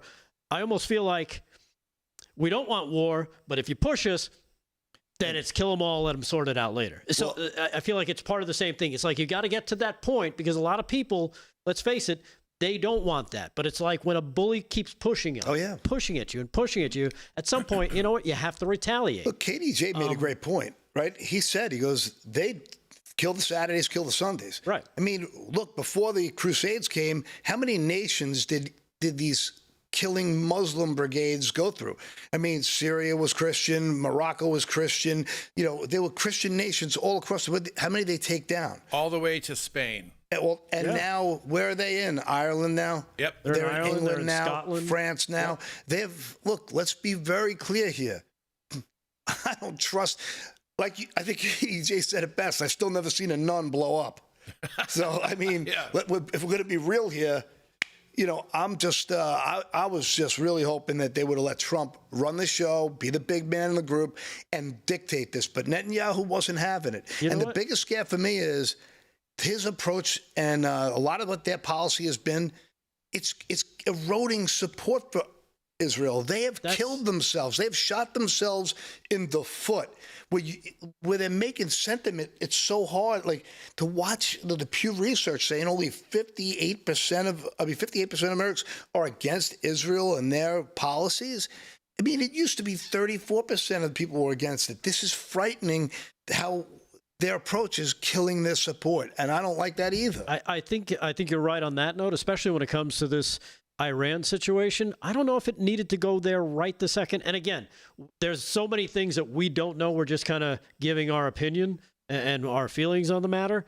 I'd love to know what people in the chats, in the X, in the Twitter, in the Facebook, on the Rumble chat. I mean, and you were seeing it from Charlie and his crew there. They were getting a lot of emails saying the people are not feeling this Israel attack on Iran right now. And for good reason, because Trump was, asking, hey, give us a little more time. Let's see what we can do here. And who's Charlie's audience? Yeah. He's got a younger audience. Right. And now look at our audience. We have an older audience. Our audience is kill 'em all. After 9/11, I was kill 'em all, turn it to glass, and give me a giant muscle car. I wanted to blow them all. I wanted to sap all the oil, and I want my own refinery. You know what I think? Something we should think about, though? In order to avoid what could be a massive war, how many of the higher level Iranians do you think Israel needs to kill to avoid the war? 100, 200? Take them out. I promise you, the people of Iran, they don't like their leaders. Remember, I think it was last summer, women said no more hijabs. They were killing them. Right. Yeah. Killing them because they didn't want to wear their headdress or whatever. Yeah. No one wants the leadership of Iran. This could solidify it, though. Yep. This could strengthen the mullahs. This is a bad move, too, for that reason. I mean, do you agree this can strengthen them? I'm not saying it will, but it could. It could also hurt them. I hope so. Let's hope. I think I'm on the side of it would probably hurt them more, because if a bunch of them are taken out, say, give me a number, 100 of the top level people are taken out, that's going to look weak to the people who have been trying to get rid of these people. And they're going to be mobilized to say, hey, we can finally take these guys out. Maybe this is a master stroke that we just don't see yet by Israel saying, you know what, we just toppled your top guys. You can go get them now and kind of remove them and bring your country back to some semblance of normalcy. Yeah. That it'll be welcomed back into polite society kind of thing. I don't know. We were talking about Iran last night, how it used to be a very Western country up until the Mullahs took over. And remember, people loved Mussolini until they were done dying. And then they killed him. The people killed Mussolini. Your lips to the good Lord's ears. I hope you guys are dead right. I hope it doesn't polarize the people to say we have to fight back. All right. We're going to take a quick break. When we come back, we will do more till the top of the next hour. Live from Studio 6B, Real America's Voice, on a kind of a scary Thursday night. But we're gonna move ahead, and we want to hear what you guys have to think. We'll be back right after this.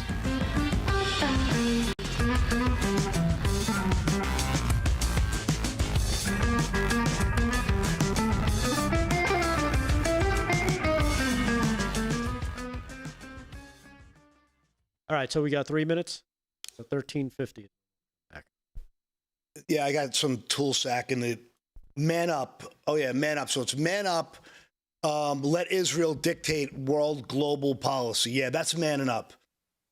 Go fight in Israel, tough guy. You're like the guy with the little blue and yellow flag, and you're, when you win, you're just like the libs saying, stand with Ukraine. These people are just such hypocrites. Stand with America. It's America first, Israel second. Oh, okay.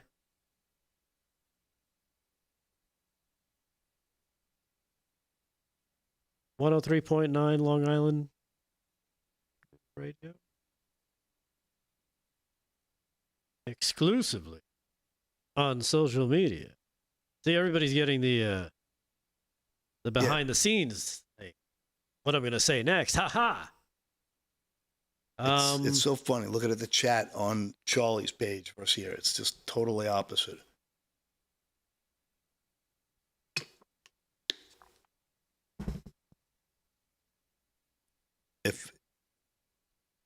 So you think it's possible Trump said, go ahead, do your thing to keep us out of it. Let the press know we were out of it. We'll you know what? And when it comes to we're out of it, that's just for optics. That's just for optics, because Iran doesn't give a shit. I think even if everything said, hey, we're not involved in this, we tried to stop them, they don't care. They're still going to try and drag us in. Well, that's their and now that's their with MO. the open door policy with the Biden administration, now we know exactly what what is that? At least 1,000 sleeper cells in America? Really? Crazy. Nancy Burns on the Twitter, Rex, Buddy Tally, Manny C, Brian Peterson, college grad failure. I love that. Farmer Brook. Oh, Farmer Brook's been on fire. Farmer Brook has a video I should play it during the next break if I get a chance. Another thing to think about is now this is going to usher in Palantir's pre-crime recognition, 17 agencies all being able to database on every single individual. And when Trump doesn't have the office of Vance, what happens then? I mean, because we know everyone will be stammering in, give us full, pre-crime. Keep the bombers out.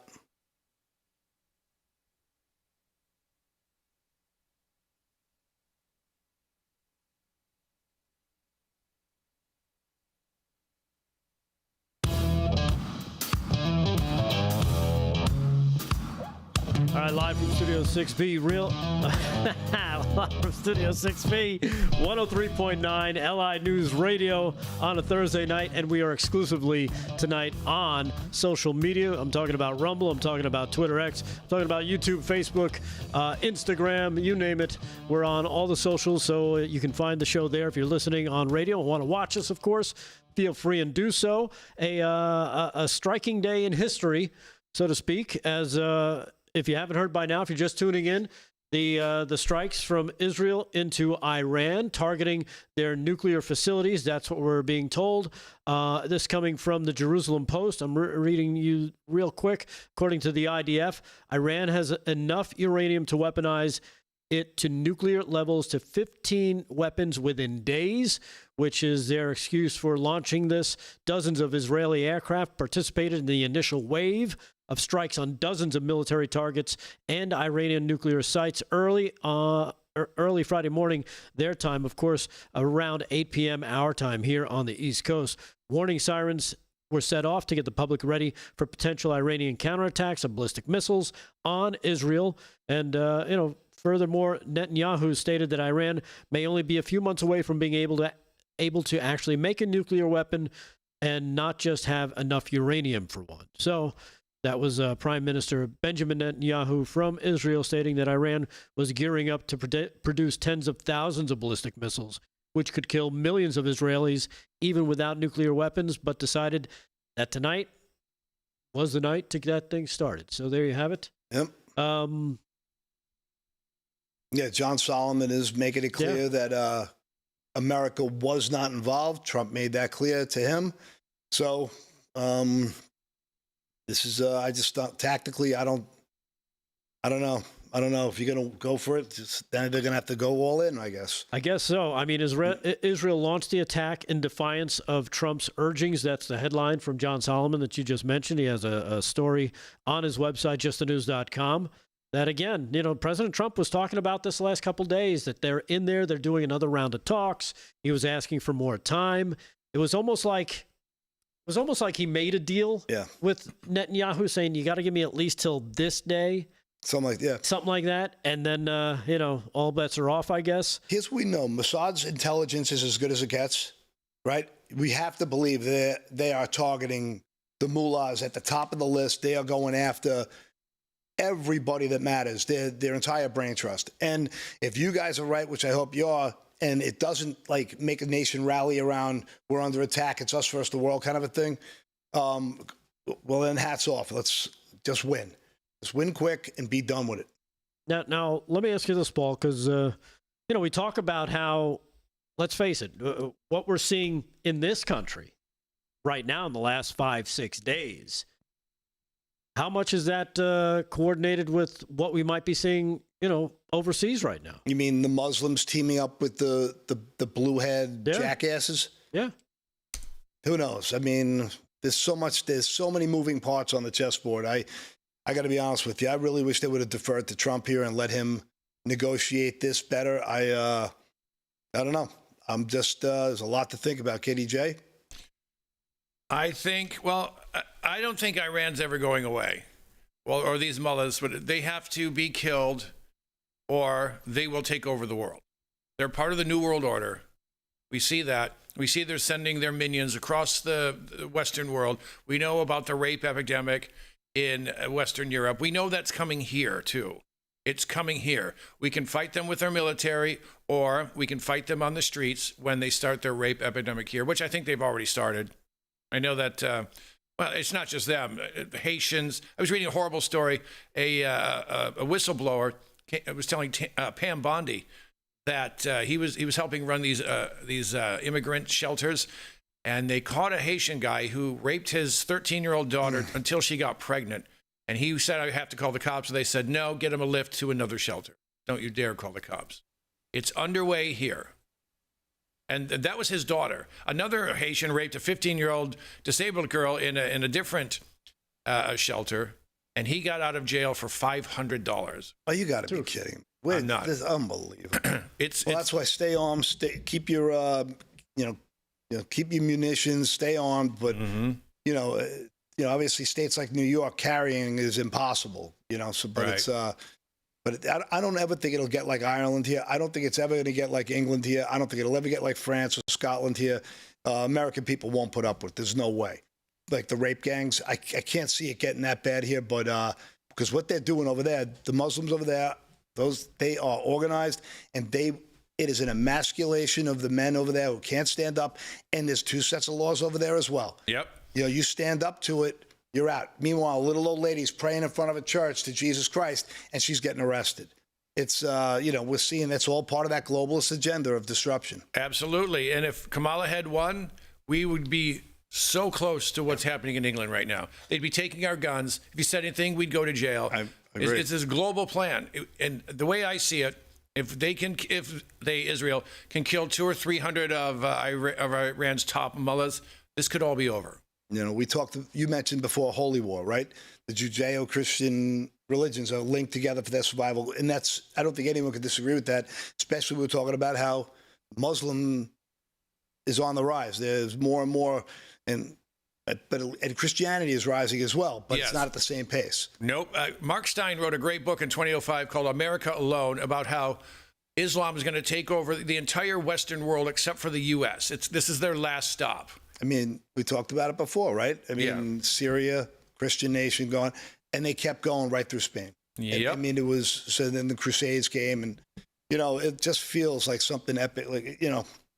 I can't wait to see what Trump has to say about this tomorrow. One of the most embarrassing things... I'm surprised he hasn't said anything tonight. So am I. Me too. One of the most embarrassing things any president of the United States has ever said, Barack Obama said, there was yet another Muslim jihadi daddy attack. He said, well, it's not all the Muslims. Don't forget, Christians do something. What about the Crusades? Well, first of all, it was 1,000 years ago, you idiot. Number 2, it was a complete response to Muslim aggression that has swept all the way into Europe from the Middle East. Yeah, it was a response, and a needed response. Yes, and I think that's where we are now. But we don't have to fight armies. We have to kill off couple hundred mullahs in Iran. The people will turn. The people don't like that their daughters were executed for not wearing some religious headpiece. You know what? That's a really good point. I hope you're right, and I hope this is, I hope this they take this as and they roll over. Let's see what happens. What's really scary is that you talk about how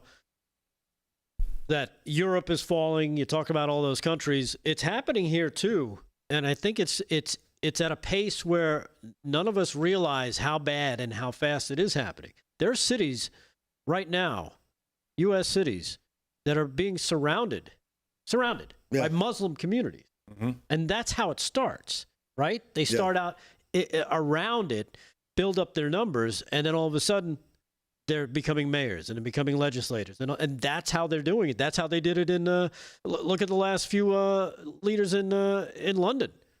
How many? What are there? 14 mayors in London that are Muslim. Yeah. And Muslims are still a minority.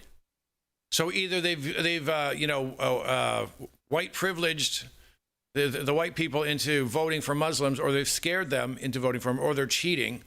What's the most popular name in England right now? Isn't it Muhammad? Yeah, it's been Muhammad for 8 to 10 years now. Yeah, absolutely crazy. And but that stuff is happening here, where these communities, we talked about this a few weeks ago in Texas. They're trying to build a specific Muslim community, and finally, the governor of Texas finally stood up and said, "I don't think so." Yeah. And they're working to try to undo anything they're trying to do. Yeah, there's a tiny town, kind of encircled by Detroit, called Hamtramck. It's always been a Polish town, and the last 102 years, I think they had a Polish mayor. And now they have a Muslim mayor, and the entire city council is Muslim. And wouldn't you know it, what do? First two things they said, hey, it's okay to slaughter goats on your property. That's not illegal anymore. And number two, for Pride Month, they said no gay pride flags on city property. And the left went nuts because they helped get them in. Yeah. They round up these lefties and say, well, come on, diversity is our strength.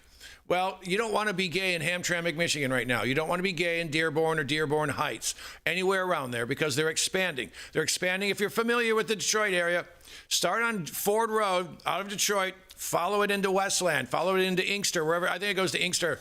I'm not sure. But it's that whole corridor now is Muslim. And you're right. You're right, Rick. That's how they do it. Yeah. They're going to win by spawning. Yeah. Yeah, it's like a virus. It just keeps growing. Yep. In Minneapolis, they're all from Somalia. They're all from Somalia there now. And again, diversity is our strength. Look how liberal that place is. Right. And Tim Walz is leading them into. Tim Walz doesn't realize this. They're going to rape his daughter too. You're not going to be friends with them, Tim. You did this. You think Tim Walz's wife is going to want to open the window and smell the burning ash and rubble when that happens to their house? Exactly. You know, I don't think he's going to care.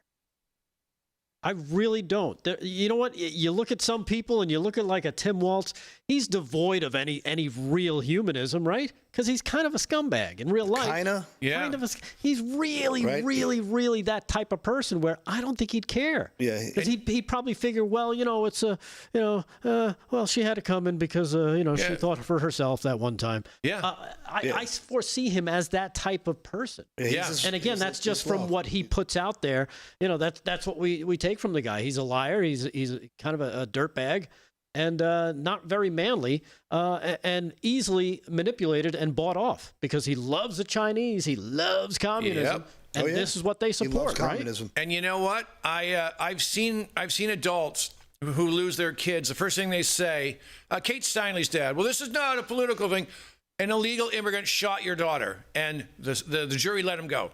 Well, this is not because he's probably a big lefty and he believes diversity is our strength. Right. There's a horrible case where these two black kids stomped a white kid to death, laughed about it, joked about it. It was at LeBron James School. I think the kid shot him with a water pistol or something. Just stomped it like he was out cold, and they just kept stomping him. And then they took the car keys from one of his friends so that they couldn't take him to the hospital. And they got off with 6 months, something sick. And at first the father was like, well, hold on, this isn't a racial thing. And then he realized it was, and then he got angry. But your son's dead.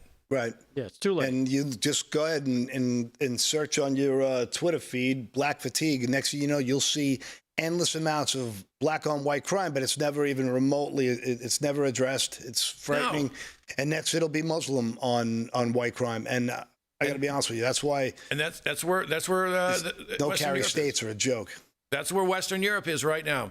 People don't realize that a father who had a young kid just almost got his head cut off at a bus stop in Arizona. White guy, black attacker. It happens all the time. Yeah. I write about crimes, mass shootings, race crimes, and I can talk for weeks about what's going on. But remember, you've also got the Operation Mockingbird media mud puppies who won't report much on that. Without a doubt. 17-year-old kid in Las Vegas stomped to death by 10 black kids. Yeah, I've seen the video. It's horrifying. Horrifying. It's absolutely horrifying. And, it's, and they'll try to, if they could have everybody's guns and ammunition everywhere, they would. Yep. Hey, real quick, top Democrat just condemned Israel. Here we go. Here we go. As they I knew that was coming. As they go to make it political. Let's see. Who is it? Top Democrat on the U.S. Armed Services Committee. What's his name? Jack Reed. Senator Jack Reed. It looks like it is here. He's the one who's doing the condemning? Is that him? What, 30 seconds? Yeah. Senator Jack Reed of Rhode Island said in a statement, Israel's alarming decision to launch airstrikes on Iran is a reckless escalation that risks igniting regional violence. You don't say, Jim. Yeah. Sleeper cells. You know what? I'd hate to be a Jewish person anywhere in the world right now, especially in Western civilization. You watch it. They're going to try to burn more Jews now. All right, we'll take a quick break. When we come back, last segment of the night. Live from Studio 6B, 103.9 Long Island News Radio.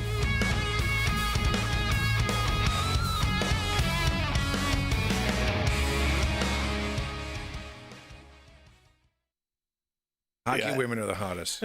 What? Hockey women are the hottest. I mean, these leftists who want to jump on their talking points for their fan base, just sit back and wait. Can't they just shut up and hold their tongues for a minute? It's a video statement. It says here. Can you It's pump? in- It's too. We're not gonna. Me either. Yes, we'd want you to speak over him. How do you know it's not Shebrew, Aaron? They, them, brew. They, them, brew.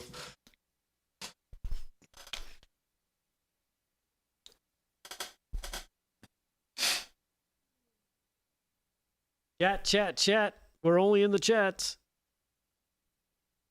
Right? Oh. Right? Let's see. Farmer Brook, I'll play your video tomorrow. Is that the one with the elk? Yeah. That's outstanding. Cool. Thank God I didn't have mirrored windows out there. You ever see when the elks go haywire, they think it's another elk and they start bashing it? I saw a bear do that. Was that Damon when you broke the front door? I didn't break it. I don't know who's talking about what door. Just don't think this makes sense strategically. I just think Trump should be the big daddy in charge.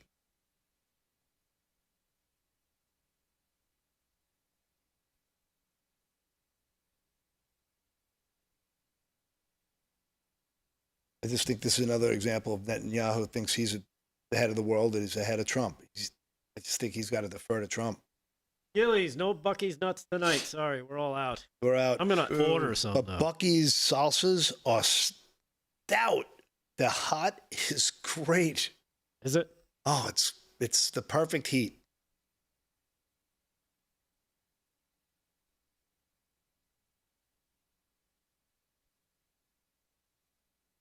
I'd say I can't wait to see Pew Research on the age demographics of the reaction to this.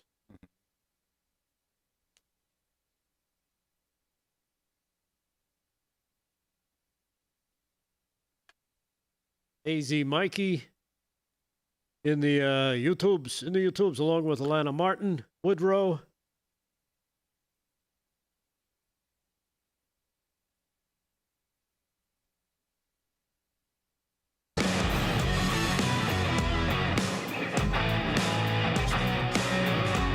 All right, live from Studio 6B, 103.9 Long Island News Radio, and exclusively on social media. We're talking about Rumble, X, Twitter, Facebook, YouTube, Getter, Kick, Instagram, you name it, we're on it.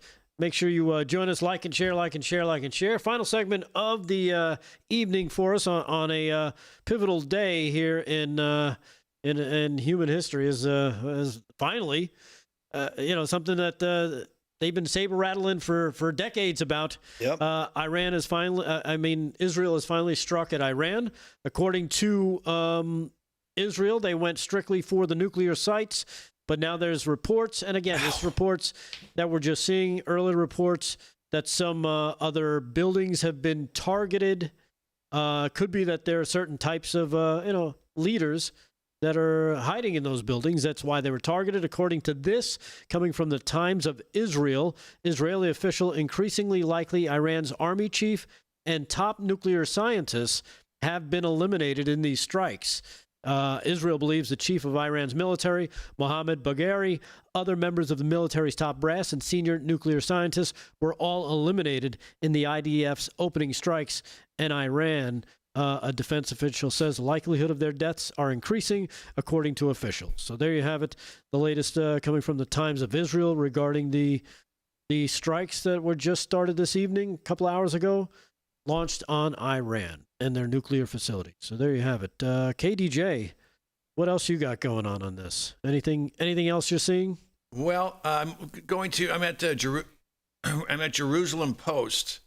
Now they're saying there's a pretty good chance that an Iranian military chief was blown up at one of the sites. They haven't said exactly how many sites or which sites, but this is Jerusalem Post.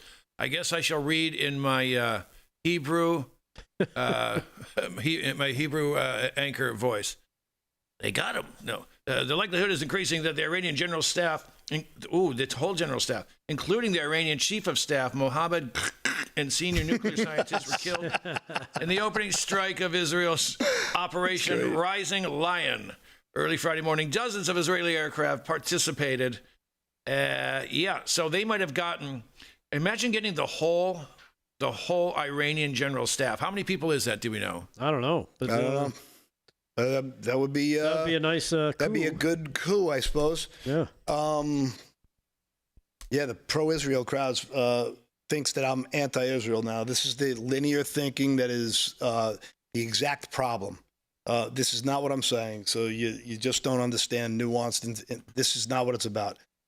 And I'm not saying Trump doesn't know, but he's saying he doesn't know. So to me, the whole situation it's way bigger and grander than I think people realize. That's what I think this is going to affect this can hold the entire global economy hostage right now. I mean, the amount of oil this is the domino effect of this is gigantic. I'm just surprised people don't see it. Well, it's a little deeper because you know more about this. You've been watching this for a while. For most of the people out there, and again, even people that are kind of really into news, you only see what we talk about or what the news presents you. It's tough to get the deeper kind of reads into this unless you make it a point of doing that research. I know you've done a ton of it. I've lived in this world for a long time, and I'm telling you, there's way more to it. I just think anybody out there who doesn't understand my point needs to go ahead and read The Grand Chessboard by Zygmunt Brzezinski. Start there. My question is this part of a plan? And again, this is just a question because Trump is upsetting the apple cart, so to speak, on the world stage. Is this a way for them to say, hey, let's try and wrestle this away. Let's drag him into stuff and keep him occupied. You know how they kept him occupied I think you're onto something there because I believe that he's been anti-neocon for a long time. And the neocons are really the liberals now. They've run the neocon playbook, and that doesn't serve all American interests. And this is the big difference here. And it serves a globalist agenda. The neocons are fully linked forever to NATO, the World Banks, and the banking system globally. And this is, in my opinion, I think this, if Trump didn't know, and we don't know, and I know people are saying he definitely knew, I hope he didn't, to be honest. I hope this was, I don't know what to think at this point. All I know is I'll be up all night studying this stuff. Now, Reuters is reporting that they also believe several senior nuclear scientists have been blown into spare parts as well. That would make sense to me, because if you kill off their scientists, they're never going to get the bomb. Right. But if you don't kill off the leaders, they're always going to look for a way to get one. And if they somehow succeed, you know what I don't get? How has Iran not figured it out yet? Look, they put bombs in your beepers and blew your beanbags off. They're always going to win. Right. You're never going to win. Yeah, it's amazing. But like I was saying, is this a way? You know how they kept Trump tied up with of course the deep state and all the litigation in his first term, and now they figure, you know what? He's killing us on this stuff. He doesn't give two Fs. Delgado, I think you're onto something. He's running wild all over the deep state. He's cut off USAID. He's cut off this. He's cut off that. He's making life difficult. We need to get him tangled up. Let's get him tangled up in some wars, and let's push this. What skin is it off their back at this point, right? What do they have to lose? Nothing. They have. I firmly believe this is the final battle against the deep state for quite a while. Someone's going to win. Someone's going to lose. The only way Trump loses is if they can take him out, God forbid. He's going after them. He's really draining the swamp, as he's called it, because he knows. And General Flynn said this recently in an op-ed. He said the deep state is trying to start a war. Yeah, right now. He's been saying that for a while. Yep. And this is perhaps part of that. I think Trump knew something was going to happen, and maybe he didn't know everything. But when he said get the people out, I knew someone was thinking something. Right. Yeah, he had to get intelligence as this was happening. This is a massive strike, so he had to get intelligence from somewhere. People in the chat think that Trump knew, and he was part of the coordination of it. They're saying he's not. Yeah, John Solomon knows Trump well. They're on a first-name basis all the time. Trump really campaigned on enough is enough with the killing of innocent people. How many times you heard him say, stop the killing? There's too many people dying. There's too many young people dying. It's all he has said for 30 years or 40 years he's in the public eye. That's bad for business to the military-industrial complex. Yeah. Without a doubt. And how do you keep the party going? You get wars started no matter how or with who. And what's the first casualty of war? The truth. Yeah. So we'll see what happens. I mean, it's going to be interesting to see. I'm surprised. Like I said, I'm surprised he hasn't released a statement yet. I would have thought his would have came out before Marco Rubio's, but I would have too. I mean, unless he's at some event, but still. Yeah, there's got to be a lot of intelligence collection right now before he makes any statement. Right. You know, he's going to need as many operatives in the field, up close and personal, giving him every detail before his advisors kind of give him, you know, the most accurate description of what just happened. Mm-hmm. Yeah, it's almost like, you know, I hope they're looking into Lindsey Graham and Dick Blumenthal and Mike Pompeo right now. I really hope they are, after what happened in Ukraine a couple weeks ago. With those guys all showing up at the same time, and all of a sudden, whoops, hey, look, big strike. Who knew? You know, same thing here. I hope he's getting the right intelligence from trusted people this time around, and basing his decisions on the best information available at that time. So that's all we can hope for. If you're thinking about hockey playoffs, Florida raced out to a 3-0 lead. It is now 3-3. Edmonton has just tied it up in the second period. Stanley Cup final. It looked like a runaway when it went 3-0, and now all of a sudden Edmonton has come flying back. I know it's not Slick Rick Sports, but Paul's a big fan, and we have it on in the background. So yeah, I'm so Paul's been distracted. My blood is boiling right now. Yes. Well, don't worry. My pits are sweating. You'll get a chance to cool off. We're just about done wrapping things up. Of course, we thank everyone for watching and listening on 103.9 Long Island News Radio. We thank everybody in studio. Kevin Downey Jr., of course, you can catch him tomorrow morning, live from 9 a.m. to 11 a.m. on 103.9 LI News Radio. Paul Nolan will be back tomorrow night as well as we go live from the America First Warehouse. We salute our military, active and retired, our first responders, EMTs, firefighters, ICE, police, everybody working the front lines. Be careful, stay safe, and everybody watching online and listening, we appreciate you. We'll see you tomorrow night, live from Studio 6B. Peace.